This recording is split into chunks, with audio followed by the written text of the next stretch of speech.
Salam əziz izləyicilər, mətləbə, yəni bugünkü mövzuya keçməzdən əvvəl istəyirəm muğam ustadımız Alim Qasımov haqqında 2 gün əvvəl danışdıqlarıma qayıdım.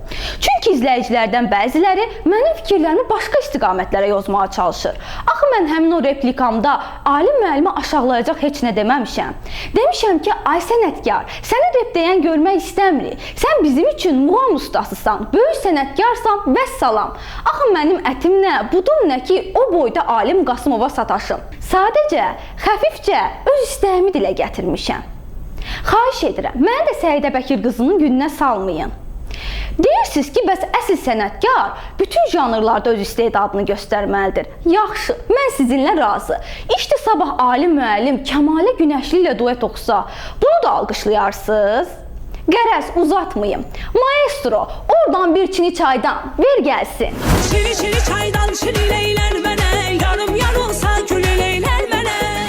İndi keçək 17 milyona. Bəli, bəli, Ramiz Ənvəroviçin evindən çıxan 17 milyonu deyirəm. Sizi bilmirəm. Həmin o səhnəni izləyəndə lap borcum xərcim yadıma düşdü. Bu korobkalardakı paçkaların bircə dənəsi belə mənim bütün problemlərimi artıqlaması ilə həll edə bilərdi. Nəysə, düz deyiblər, aç toyuq yuxuda darı görər. Belə də ki, istəmirəm. O pullar çirklidir, dövlətimdən oğurlanıb. Məni düşündürən bilirsiniz nədir? Yaşı 80'i ötmüş bir adam bu qədər pulu neyinir? Həm də bu Ramiz Ənvəroviçin bütün varidatı deyil. Balaca uşaqdan da soruşsaq, deyər ki, bu xain damğalı ahıl adamda bu pulun bəlkə də 100 qatı var. Yəni varidatı milyonlarla deyil, milyardlarla ölçülməlidir. Bax, indi soruşuruq. Ay qoca mazelli, gül kimi ölkəmizdə niyə aranı qarışdırmaq istədin? Niyə Kremli özünə qiblə seçdin? Bu xalqdan oğurladığın, dövlətdən taladığın nəyinə bəs deyildi? Qulağının dibi ehsan halvası kimi saraldığı bir vaxtda niyə başına dəstə yığıb çevriliş eləmək niyyətinə düşdün? Dövlətdən oğurladığın pulları gedib Maldivdə zadda xərcləyə bilmirdin? Bax, o səs yazıları nədir? Özü də hiss olunur ki, xəttəki qadın səni başından eləməyə çalışır. Heç o yazdığın preobrazovaniya planını ciddiyə almır.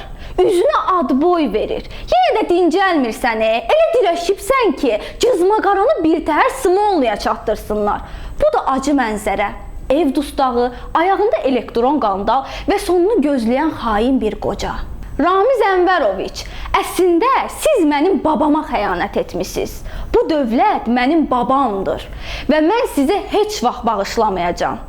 Sonda isə söhbətimə rəhmətli Səməd Vurğunun poetik ruhunu qatmaq istəyirəm. Yəqin anlayacaqsınız ki, siz necə bədbəxt, mən necə xoşbəxtəm. Mən illər bağında azad bir quşam, mənsəbə, şöhrətə satılmamışam. Lənət qan çanağı taclara lənət, var olsun azadlıq, bir də məhəbbət. Var olsun azadlıq, bir də məhəbbət.